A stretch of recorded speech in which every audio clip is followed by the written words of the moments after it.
liftoff. The clock has started. Roger, 0G. I feel fine.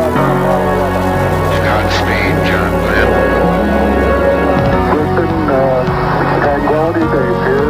The Eagle has landed. Roger, Tranquility. We copy you on the ground. New possibilities are opening up for scientific cooperation between countries. 1-0. Liftoff. Americans return to space as Discovery clears the tower. Discovery, go and throttle up. Discovery, Roger. Go for deploy. Thanks to everybody in the shuttle program. The crew is go for launch. Roger. Nice to be in orbit. We have followed in their footsteps to get us where we are today.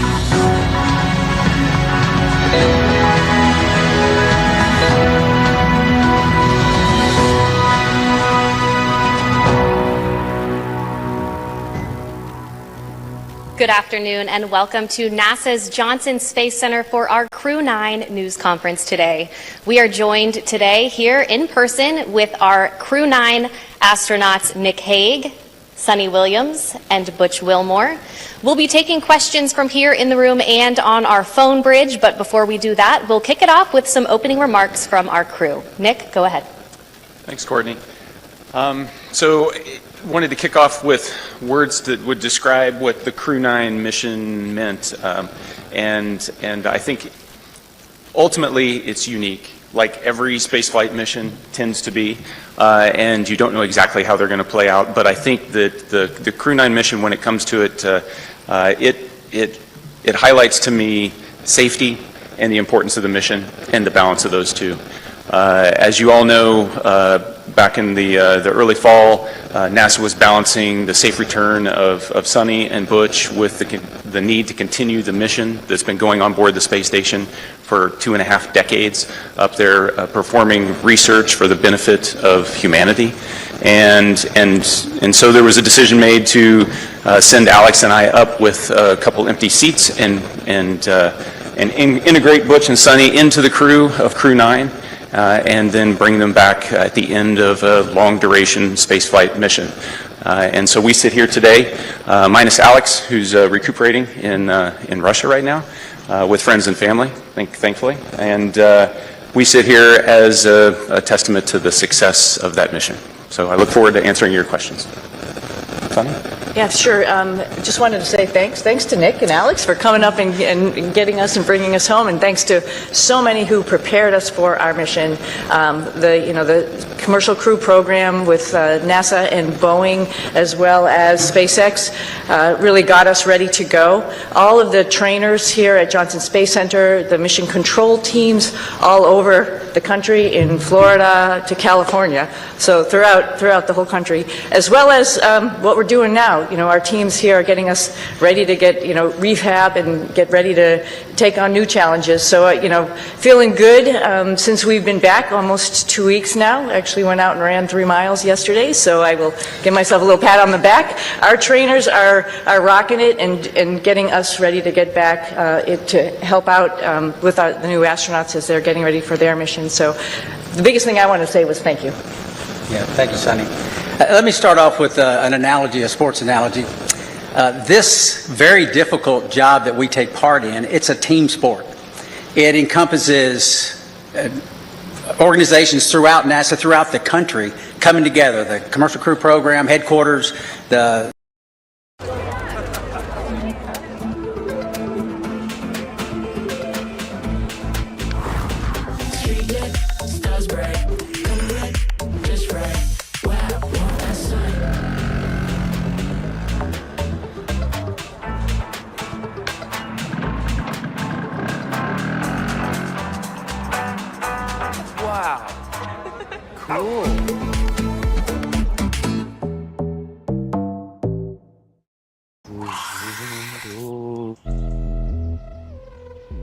Dad, morning. Princess, had a good party last night? See you, Dad. No more kunal. No more kunal.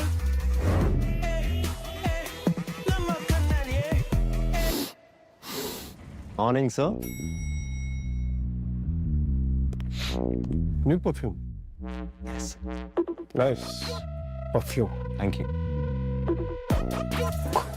Introducing the all-new range of perfumes by Wildstone. Log to notice karenge. Meeting in this auditorium for a reason. There are roughly 60 news outlets represented here, another 120 or so on the phone. Butch and Sunny, have you been surprised by the continuing and intense interest in your space saga? I would have to say yes, absolutely. You know, it's interesting. We go and launch. We knew it was a little bit unique, obviously, first time flying on a new spacecraft. So yeah, that was interesting. But you know, then life goes on up there. And I mentioned yesterday, you know, we pivoted and we are International Space Station crew members, and we're doing what all of our other friends in the astronaut office do, is go and work and train and do amazing science experiments up on the International Space Station. So, you know, I think you sort of get maybe a little bit tunnel visioned in what your job is. So, you know, do your job type of thing, right? And so you're not really aware of what else is going on down here. I hate to say that. You know, maybe the world doesn't revolve around us, but we revolve around the world, like something like that. But, you know, I think we were just really focused on what we were doing and trying to be part of the team and making sure we pulled our weight for the team. Of course, we heard some things, and I'll let, you know, obviously hand this off to Butch, heard some stuff from our friends and family that people were interested and wondering what was going on and concerned about our health and all that kind of stuff while we were up there. But, I mean, we were just part of the team, doing the job, filling in wherever we could, and then knowing that there's rotational flights and we will be coming home eventually on a rotational flight. So, no, I don't think we were aware to the degree. Pretty honored and humbled by the fact of when we came home, like, wow, there are a lot of people who are interested, very thankful, very amazed that we could hopefully be one positive element to bring people together. Yeah, I don't know that there's much I could add to that. Just thankful for a nation that cares, a nation that prays, and a nation that is involved in the processes that are important to all of us. Okay, we'll take our next question here in the room. Tom, go ahead. Hi, Tom Costello with NBC News. Again, welcome back. Nice to see you all. Everybody's been thinking about you and worried about you. And I'm wondering, once you got your feet back on terra firma, what's the first thing both of you wanted to do, and were there any foods you were craving after 9+ months? Go ahead, Sonny. Oh, yeah, I wanted to hug my husband and hug my dogs. And I'll say that in that order. But maybe not. No, I'm just joking. But of course, food, something that's just like for home for me, like something that is very, reminds you of home. And my father was a vegetarian, so I had a good grilled cheese sandwich when I got home. So that reminded me of him. Yeah, certainly embracing the family again, but also the opportunity, and I've already said it a couple of times, is just to say thank you to a nation that got involved in all of this. It makes it special, not just for us, but for I think our nation as a whole. So thank you. All right, we'll take our next question right here in the front row. Thank you. My question's for Sunny. When you first got off the plane in Houston, we saw you hug Zena Cardman, and there was a nice exchange. If you could describe what happened and your gratitude towards the crew members who stepped aside so that you'd have seats coming back. Yeah, it's a great observation, so thank you very much. Zena's awesome, Stephanie Wilson, awesome. When this whole thing was unraveling, like my heart went out, because it's sort of like, wow, you're waiting for your space flight, specifically Zena, as her first flight. Like, wow, it's a little bit rough to know that you're going to be moved to a different flight. But at the same time, she is an awesome person, an awesome astronaut. She's going to get the opportunity, and this just wasn't the right flight for her to be on at that moment in time. And so I just gave her a big, huge hug. I told her that I used her Crew-9 shirt when we were up there for a photo op, but I packed it back up real nicely and put it in her stuff. And little joking aside, I just wanted to really tell her thank you for taking one for the team, and that's what our office is about. But she needed to have that acknowledgement. Okay, we'll take one more question here in the room, and then we'll head to our phone bridge.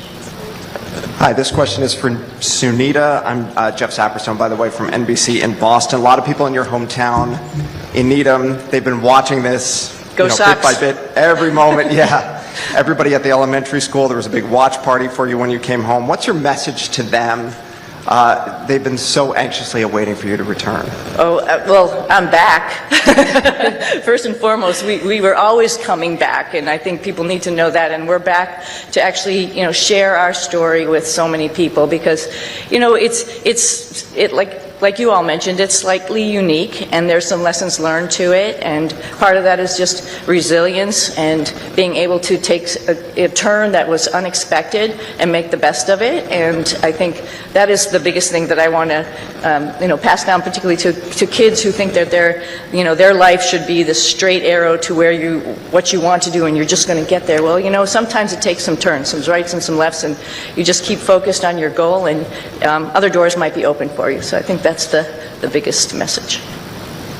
All right, we'll head to our phone bridge. Our first question there is from Marcia Dunn with the Associated Press. Welcome back, everybody. Butch, this question is for you. Where do you lay the blame for your Starliner test flight? Clearly, Starliner was not ready to fly when it did. Whom do you hold responsible for everything that happened? Thanks. That is a question that I cannot answer in a couple of comments, but I'll start with me. There were some issues, of course, that happened with Starliner. There were some issues, of course, that happened that prevented us from returning on Starliner. And I'll start with me. There were questions that I, as the commander of the spacecraft, that I should have asked, and I did not. At the time, I didn't know I needed to. And maybe you could call that hindsight, but I'll start and point the finger and I'll blame me.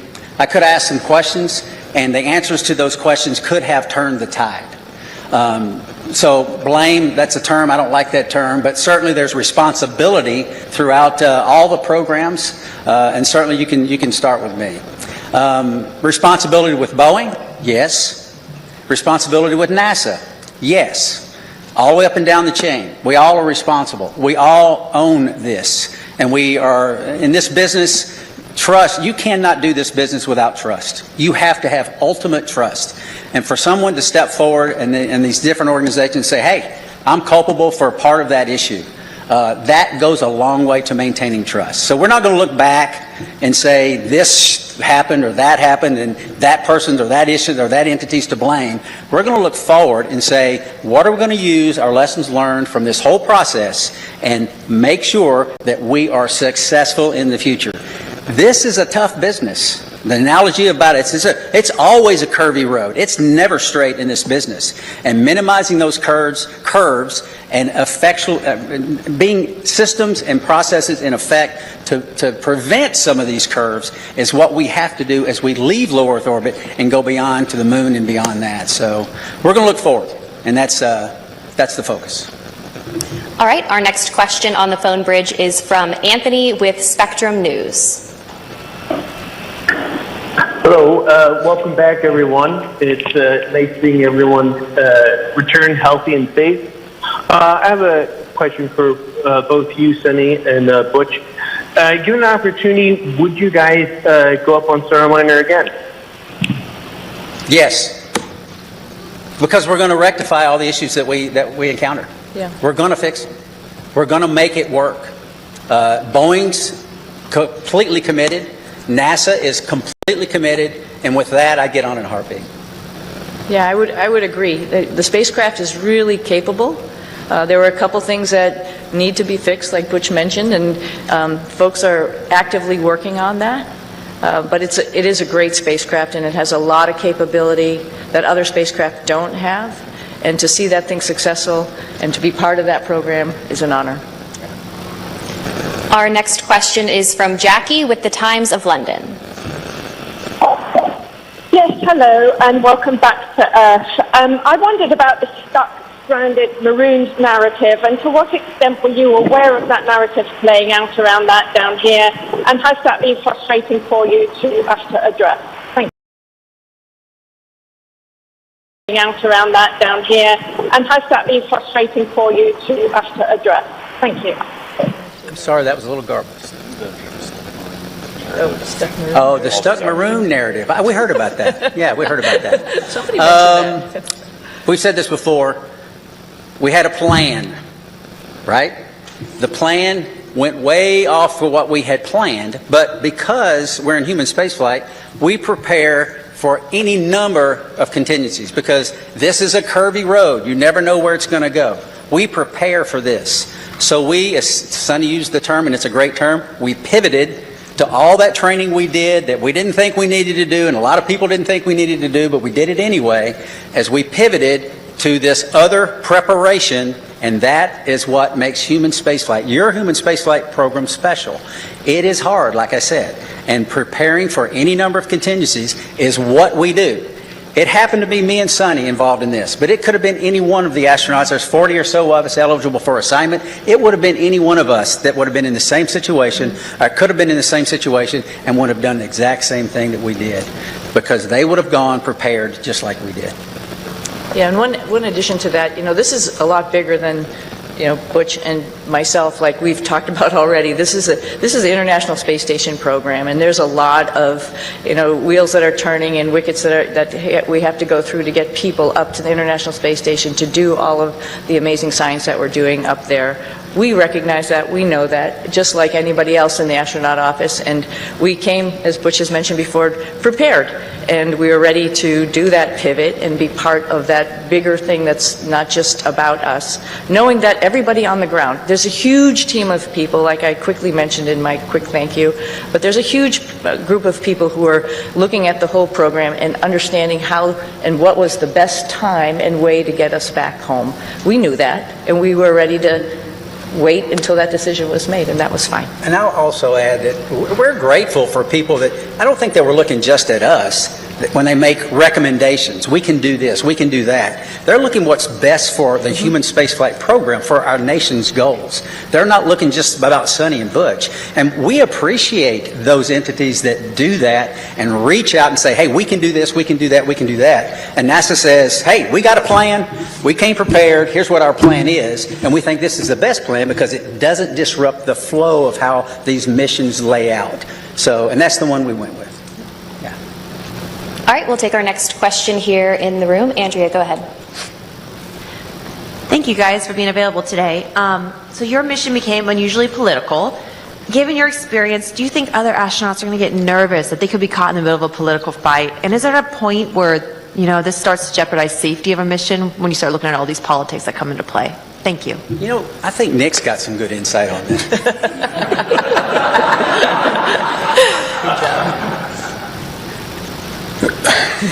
job. So the way I'd like to answer that is that when we're up there operating in space, you don't feel the politics, you don't feel any of that. It's focused strictly on mission. And if I step back a little bit to the question before, Butch and Sonny talk up here, they make it sound like, everybody figured out what they could do with us. The reality is they are highly skilled, very technically competent, and it took everything I had on every day to keep up with them as they're moving along. So they were more than just gap fillers on the station. They were productive, pushing the station mission forward. And Sunny was the station commander, so she was calling the shots. So you get in that environment, that operational environment, the politics, they don't make it up there. We are working as a part of an international team that spans the globe and works with, half a dozen mission control centers spread around the globe that are talking in multiple languages, and we just figure out how to make it happen. And that's the magic of human spaceflight, is that we can focus on something so positive that pulls people together. And we've been doing that for a long time. All right, we'll take our next question here in the room. Thank you. Hi, I'm Jay Wan with KPRC, the NBC affiliate in Houston. This question is for Butch. I actually stopped by your church right before I came here, and I heard that you were still attending your church services from space. Right. Can you tell me a bit about why that was important for you to do? Well, goodness, the Word of God continually infilling me. I need it. My pastors are the finest pastors on or off, in this case, the planet. And to tie in and to worship with my church family was vital. I mean, it's part of what makes me go. And not only that, I also tied into Grace Baptist Church in Mount Juliet, Tennessee. A buddy of mine is an elder there and a pastor there, and I would watch their service as well every single week. And it was invigorating. It was part of what I need as a believer in Jesus Christ to continue that focus. It assisted me day in and day out because I need that fellowship, even though it's fellowship from afar, and it's not like being fellowship up close, but still I need it. So yeah, thank you for that. Okay, we'll head back to our phone bridge. Next up is Ryan with NASAspaceflight.com. Hi, thank you. For the whole crew, of course, this narrative that's being pushed out has made your mission probably the most popular NASA mission to the general public for as long as I can remember, probably since the retirement of the shuttle. But for the whole crew, do you think this extra attention has been a net positive or a net negative for the agency's sort of popularity and the spaceflight industry as a whole? Thank you. I'll start with this one. Yeah.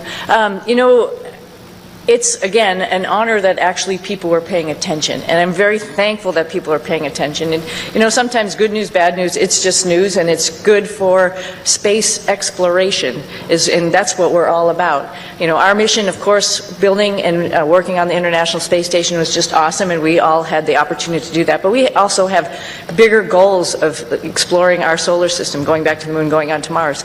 And to get people understanding that it is hard, it is difficult, and what we do up there is really awesome. And I think at least that we had a little bit of that came with the interest in this mission. And if we can perpetuate that and tell people a little bit more and have the opportunity, the forum to do that, I'm very thankful for that. All right, our next question is from Nicole with the Canadian Broadcasting Corporation. Hi there. Could you perhaps talk about how difficult it was being away from your friends and family, particularly since you hadn't prepared for that?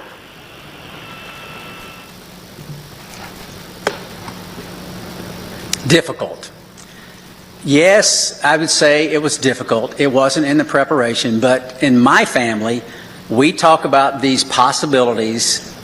We discussed all of this. We never said we were going to be gone for 9 months, but it turned out that way. But the discussions we had, and it's not just discussions prior to the mission launch, this is the way we've trained our daughters from the time they were born, because their dad isn't a unique occupation, right? This is not the norm leaving the planet. And they understand that. And they, again, use that term, pivoted and got on board, understanding that this is part of what families and these type of businesses do. And it's not just in human spaceflight. This is military, armed forces, police forces, all across all different types of occupations that are involved in the possibility of extended stays away.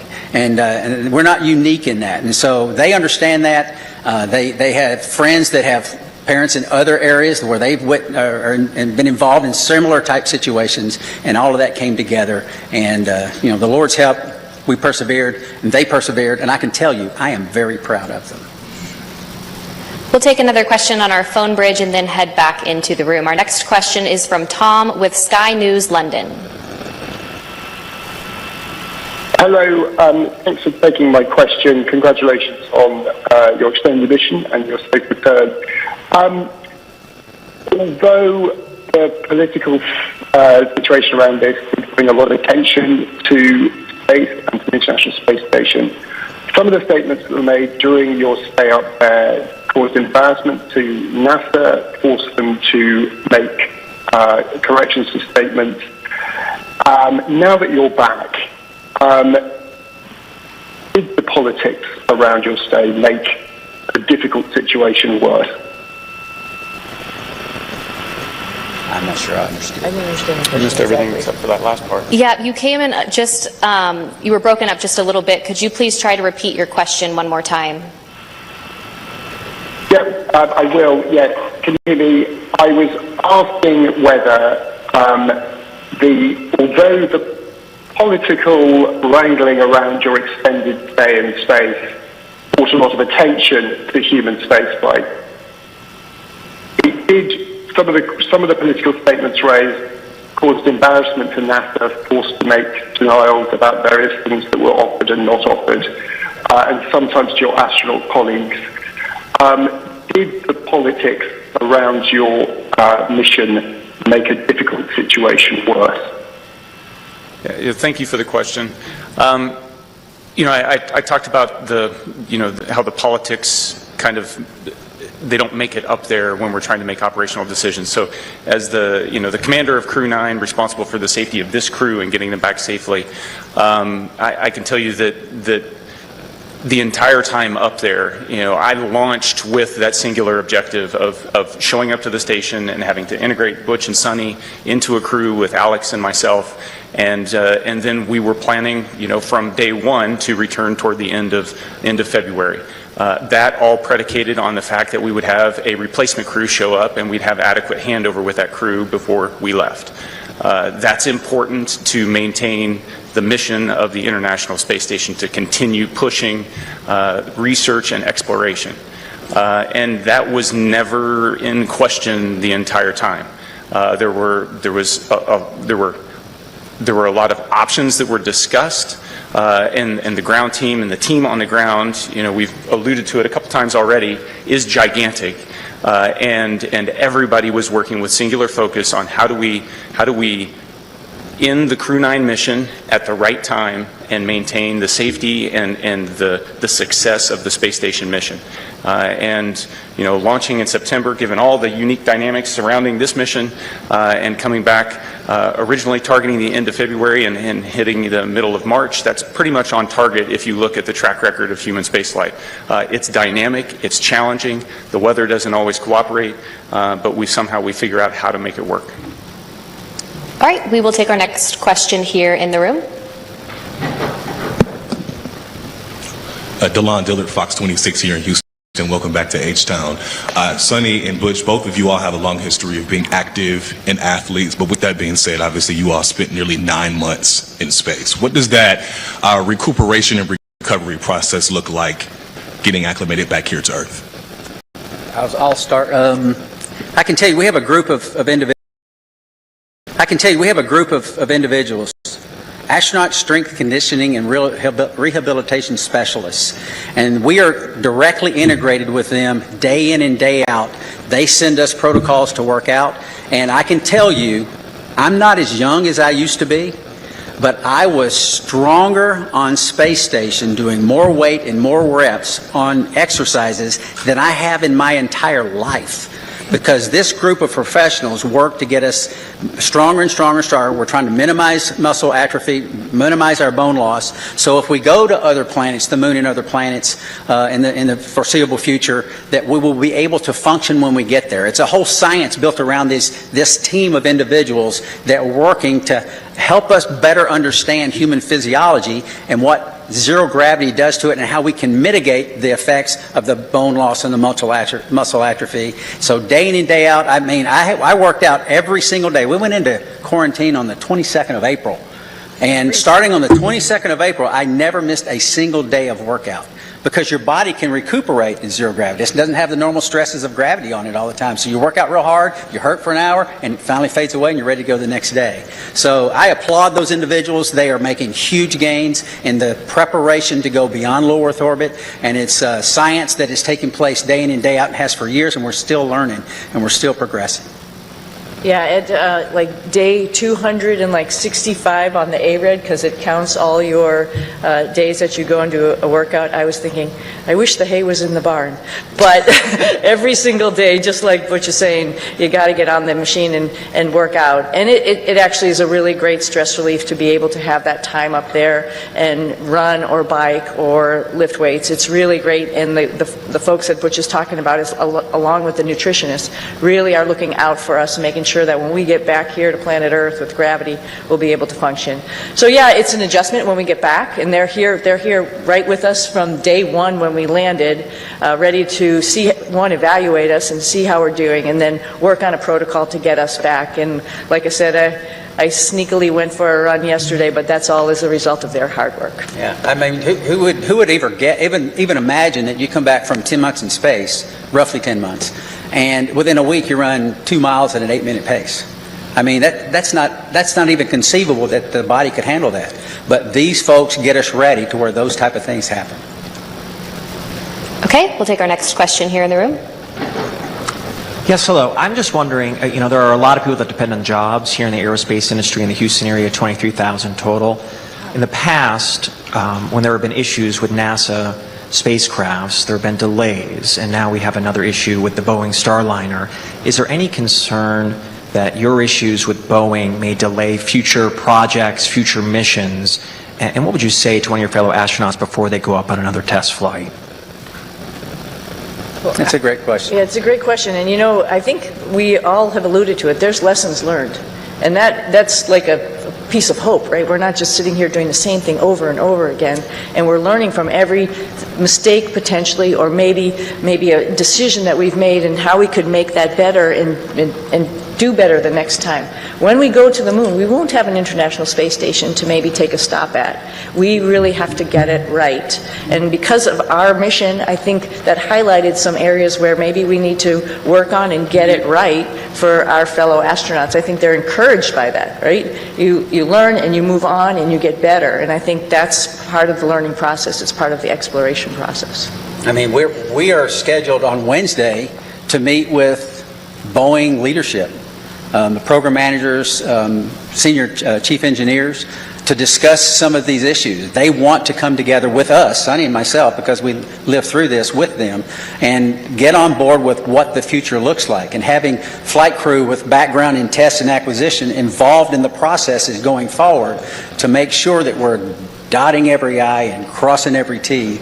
But still, that doesn't mean that you're guaranteed success in anything. Like we've said many times, this is a tough business. And we're learning all the time to go further and further and further. We'll take another question here in the room.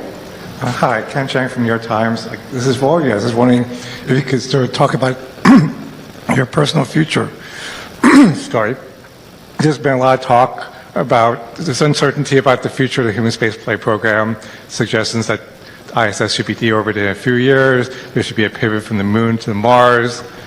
How do astronauts feel about these potential changes? And, you know, 3 years is a lot longer than 8 months.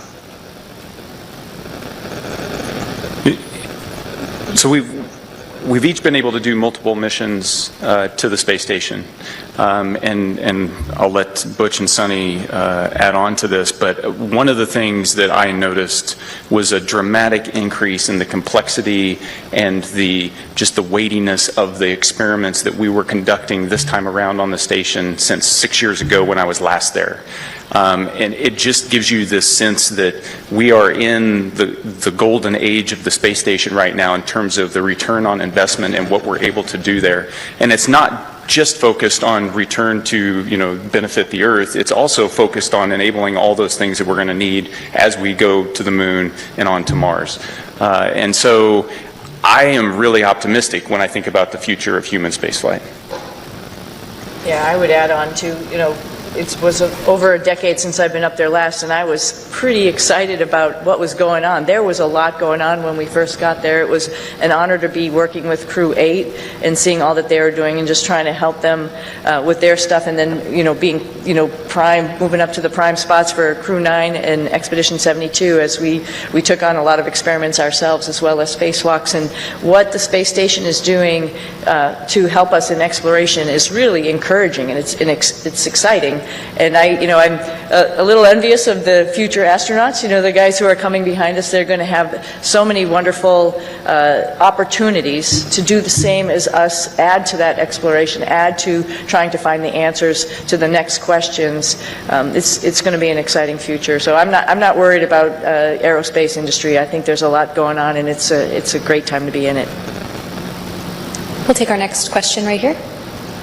Hi, Ed Lavandera with CNN. Thanks for taking the time today. When you re-entered the Earth's atmosphere and came back to gravity, can you talk specifically about any kind of weird either sensations or experiences that you've had dealing with that over the last couple of weeks? And more importantly, did you know that you guys had been greeted by dolphins when you splashed down? I can tell you that returning from space to Earth through the atmosphere inside of a 3,000 degree fireball of plasma is weird, regardless of how you look at it. Doesn't matter what type. Yeah, it doesn't matter what type. It's thrilling. It's amazing. I remember thinking about the structure of the capsule and the stresses that it was taking, that was ongoing as the drogues came out, and the whole capsule starts shaking and twisting, and thinking about the stresses taking place, and going, "Wow, hope those cables hold." And then the parachutes open up, and then you're like, I've said it many times, there's not a better feeling returning from space that the parachutes open and work. And I didn't have the view in front of me, and thankfully Nick did. He had a view of the camera going out right off the top, and he said, 3 parachutes, good pair, 4 good parachutes. And I tell you what, it's a great feeling. It's a great feeling. And it's exhilarating because this, again, I can't help because it's within me. This is our national focus, national goals. We don't do this because NASA decides to do this or this or this. This is Congress and everything coming together to affect a human spaceflight program with a purpose. And part of that purpose includes bringing those astronauts back to Earth. And it's a thrilling ride like no other that you could imagine. And satisfying. And I had requested dolphins as kind of a joke. Yeah. Somehow, they pulled it off. Yeah, I just hats off, like Butch said to Nick, for he's just commentating the whole way down. So there was obviously we had trained this and gone over it while we were up on the space station and reviewed, but just to hear everything as it was ticking along is just really awesome. To like, you can envision it. You had a display. I think there's a camera that goes up, right, to see it. And Butch and I both had a window on either side where we were, and I was watching through the window as much as I could. But then all of a sudden, with the heating, it glazes over, and then you can't see outside. A funny thing that happened, though, after you can't see, you can still sort of see through it. We knew it was daylight, and we knew the folks were coming out to rig the spacecraft, and I see a little tennis shoe sort of going in front of the window, so I'm like, okay, our friends are here getting us ready to get back on the boat, and that was pretty special, too. I didn't see a fin, though. I wish I had saw a fin. Okay, we'll head to our phone bridge. Our next question from Margaret Smith. Hi, everyone. This is Margaret Smith from Worcester, Massachusetts, the home of Robert Goddard. Started it all.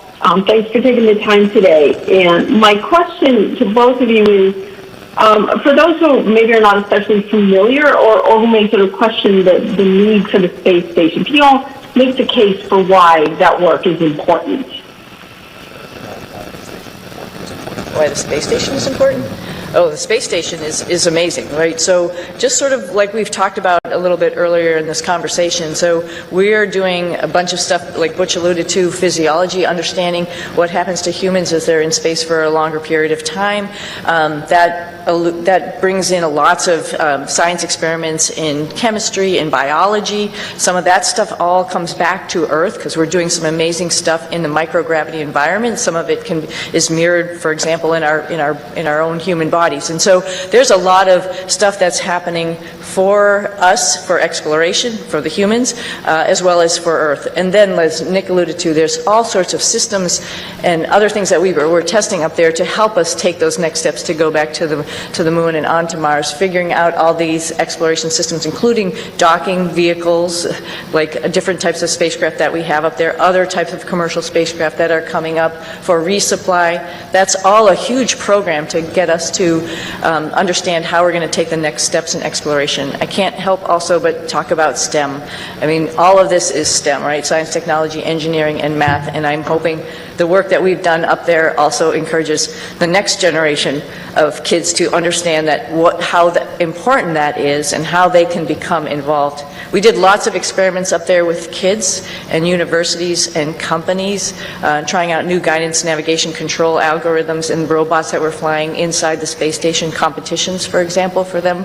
And that's pretty awesome that you can really touch and talk to kids on the ground as you're doing experiments up there, and they have their finger on the pulse of science experiments, and they can understand that and think to themselves, I could be part of this one day. Our next question on the phone bridge is from Neil with ITV News. Congratulations on a great job, everyone. Sunny, can I ask how your body is recovering to life with gravity after 9 months? And Butch, what's your message to others from your experience, the delays that you guys faced, and any lessons in patience for the rest of us down here? Oh, I think I'm doing okay.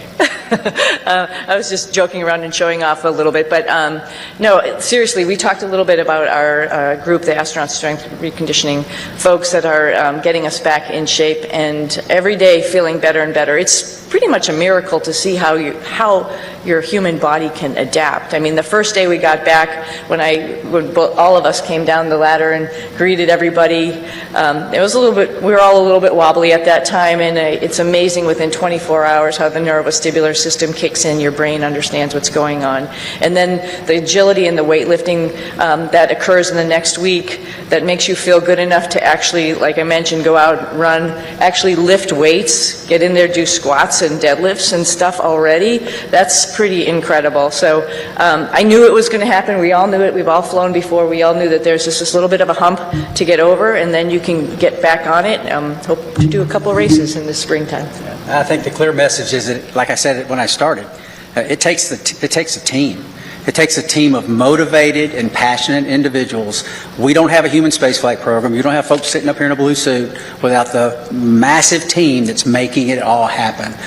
We get to ride the pointy end of the rocket. It is wonderful. We get to go to the space station. We're the arms and the eyes for PIs here on Earth. They're the ones that are doing the hard work. We're just setting up and doing and switching and changing. So it takes a team, and I would say any part of this team is a great and wonderful place to be, and because we're proud of all of them, because we don't have it without them. Our next question is from Marcia Smith with Space Policy Online. Thanks so much for taking my question. Butch, you mentioned that you were going to be meeting with the Boeing leadership to talk about Starliner, and I'm wondering, are you surprised that after all these months, I mean, it's been almost, 7 months since Starliner landed, that they still haven't resolved all these problems? And will you and Sunny be assigned to work with them over these next many months getting Starliner ready? Okay, so a couple of questions there. Am I surprised? I'm not surprised. I mean, this, like we've said it several times again, human spaceflight is hard. It's not that no work has been done to this point. There's a great deal of work being done. But we have insight that not many other people have. We worked this program for 6 years before we launched. We talked to everyone up and down in the chain of command, and we have insight that other people don't have. And we want to share that as much as possible. We tried to share it from orbit, but that's hard, right? We're not face-to-face is how you communicate. It's very difficult to communicate when you can't even see the other person that you're talking to. So we've had some conversations, but now it's time to get serious and get together and talk about some of these issues and some of these things, and get us, and not get us, we're already tracking on the right path, but maybe a little tweaking here and there because of some insight that we'll be able to give them. That's the purpose of that meeting. And they're eager to do it, as are we. We'll take our next question here in the room. Jacob Rascone, KHOU 11. I wonder what you would say about the life lesson I think we can all relate to. We've all made plans, we've all been excited about those plans, and we've all watched those plans kind of fall apart.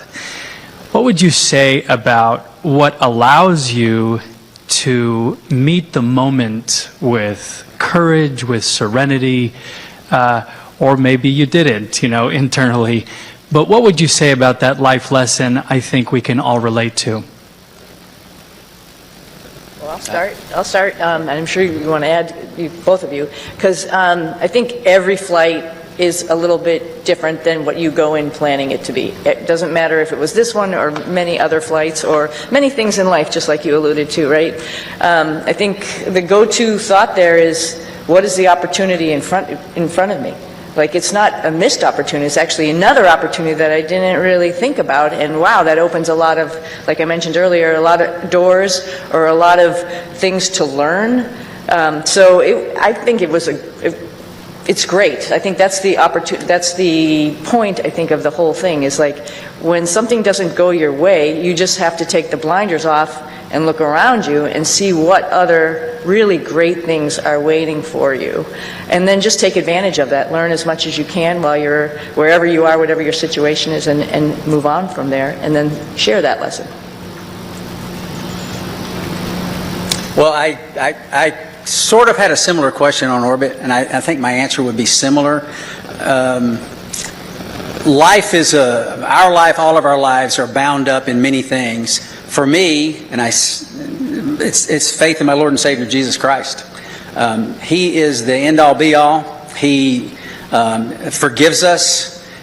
He teaches us when his word says about being content in all situations because he's working out his plan and his purposes for his glory and our good. And I believe that because the Bible says that. And that's the message that I lived. We lived it. My family lived it. We taught them these things throughout their lives. And that's contentment. It doesn't mean always happy. It doesn't mean there's no pain. But content and knowing that God's in control, sovereign God's in control, working out his plan and his purpose. And you might say, well, goodness, that wasn't a very good thing. God did that. Well, he's working out his plan and his purpose. I mean, who's lived a life without pain? I mean, no one. That's the nature of existence. Who's lived a life without sorrow? Who's lived a life without challenges? It grows us, we learn from it, and that's the focus that I try to take from it. Is what's the Lord trying to show me? And what's he teaching me? Because there's so much to learn in life, and there's so much to learn from this evolution. And I think I know my daughters are better off for it, and I'm grateful for that, and I think we are as well. If there's any additional questions here in the room, please be sure to raise your hand and we'll get a microphone over to you. In the meantime, we'll head over to the phone bridge to Josh with space.com.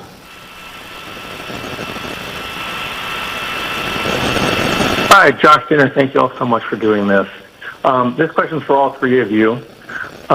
What were the most out of this world and your favorite experiments or tech demos you got to be a part of on this mission? And for Williams and Wilmore specifically, did the extension of your mission create any new opportunities for experiments or research that was not originally planned for the expedition? Sure.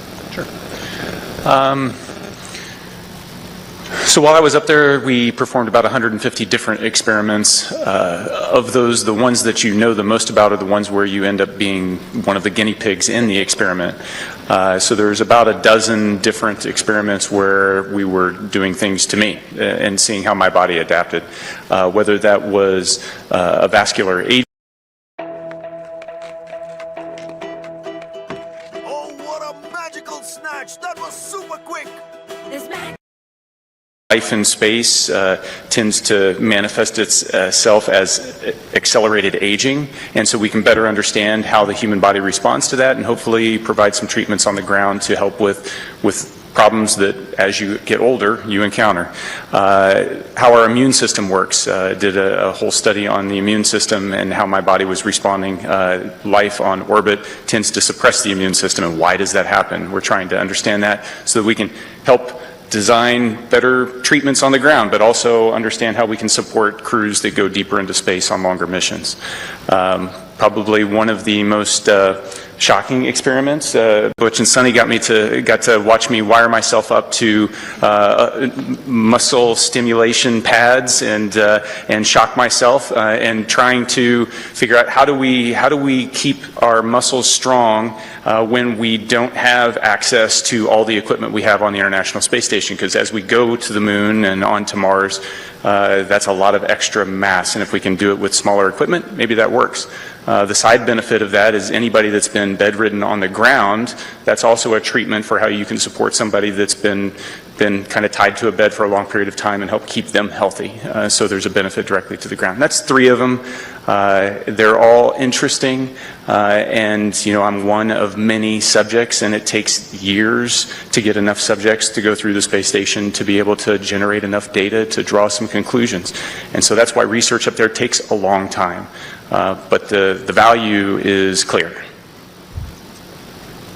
Just very briefly, there's some medications on Earth that work well with a certain age group, but the same medication doesn't work so well with another. So it's a capillary flow experiment to try to understand how that medication is flowing through our bodies, and maybe there's something we can figure out as to why those things are. And we're trying to figure that out, and that's very beneficial, obviously, to mankind, and may benefit some of our families one day. And I just want to highlight some other science that's going on up there, because we have just an amazing person, Don Pettit, who's up on the space station getting ready to come home. And every day he's up to something and just trying to highlight what microgravity does and how it is, as well as amazing photography, which I'm sure a lot of you have probably seen out there. And the fact that he can take a picture of a red sprite or a blue jet and have a picture from the space station looking down on a lightning cloud is just incredible, and it enlightens all of us into what is actually going on in the universe, and that's just simply because he's curious. And that is something that's actually, like I said, we're sharing and we're showing off to everybody, like, wow, you know, we think we know what's going on, but we really don't. And if you just open your eyes and make some observations, like Don does every morning at 4 a.m., we'd learn a whole lot. So it's a great place. Don's taking potatoes he's growing and the nitrogen produced in the roots of the potatoes to nourish the peanuts that he's growing. I mean, it's pretty special. He's a special guy. He's awesome. Our next question on our phone bridge is from Robert Perlman. Hi, for Butch and Sunny, you're now the first astronauts to fly on both Starliner and Dragon, admittedly one on the way up and one on the way down. Was there anything about either spacecraft that you found you liked more about the other that stood out as a feature, especially in terms of crew amenities? More Velcro on SpaceX, on Dragon. That's a crew amenity. That's a crew amenity, which we've talked about that. That's why I said it. Yeah. You know, they're both unique and they both have their purpose and made to do the same thing, but I think what's really cool is, you know, give a problem to two different people and see how they solve it. Starliner is a really awesome spacecraft, like Butch had mentioned, with the integration of manual control as well as automation, as well as its vision systems. Dragon is a very comfortable spacecraft that tells you what it's doing, which is very nice, versus having to interpret displays as we have done throughout the space programs with, you know, former programs, including shuttle. So they're both different, they're both unique, they both have their place in history. Very honored to have had that opportunity to see both of them up close and personal and ride them both. I don't know if I have a preference, honestly. They're both great.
So I think my message, at least in the short term here, has been thank you for the support of us. Thank you for the support of my family, but then it goes beyond that to my home state of Tennessee. There's an immense amount of support by my family there and friends there, and the whole state, as a matter of fact. Tennessee's a wonderful state.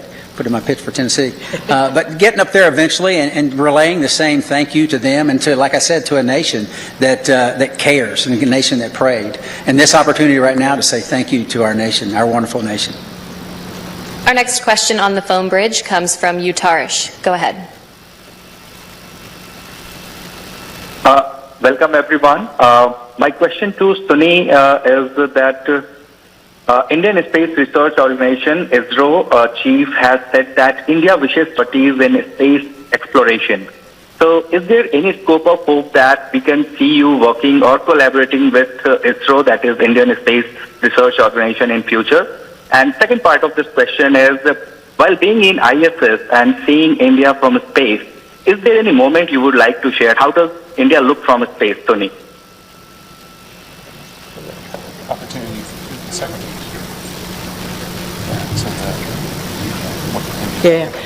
Let me address the second question real quickly.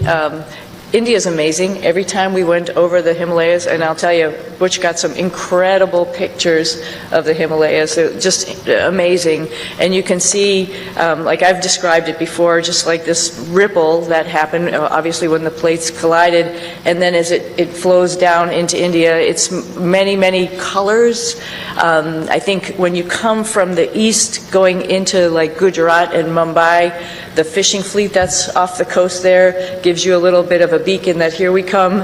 And then all throughout India, I think the impression I had was it was just like this network of lights from the bigger cities going down through the smaller cities. Just incredible to look at night as well as during the day, highlighted, of course, by the Himalayas, which was just incredible as a forefront going down into India. I hope, and I think for sure, I'm going to be going back to my father's home country and visiting with people and getting excited about the first, or not the first, but the Indian astronauts who's going up on the Axiom mission coming up. Pretty awesome. They'll have a hometown hero there of their own that will be able to talk about how wonderful the International Space Station is from his perspective. But I hope I can meet up at some point in time and we can share our experiences with as many people in India as possible, because it's a great country, another wonderful democracy that's trying to put its foot in the space countries, and we'd love to be part of that and help them along. Do you plan to take your crew members on that trip with you? Absolutely. You might stick out a little bit, but that's okay. We'll get you all primed with some spicy food. We'll be good. Okay, we have time for one final question on the phone bridge from Jim Siegel. Everybody, Jim Siegel here from Florida Media Now. Thank you for taking my question. Butch and Sunny, you missed a couple of holidays while you were back up at the International Space Station, Christmas and Thanksgiving. I wondered whether you have done or are planning to do anything special with your family and friends for those holidays. Thank you.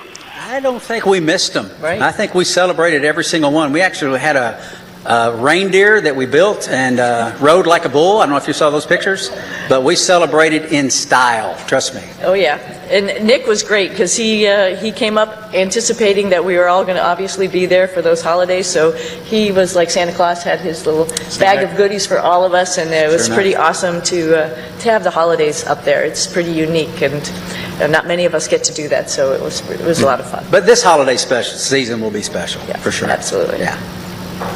All right, that's all the time we have for today. Thank you for joining in on our news conference today, and thank you for your continued interest in NASA's SpaceX Crew-9 mission. We'll see you next time.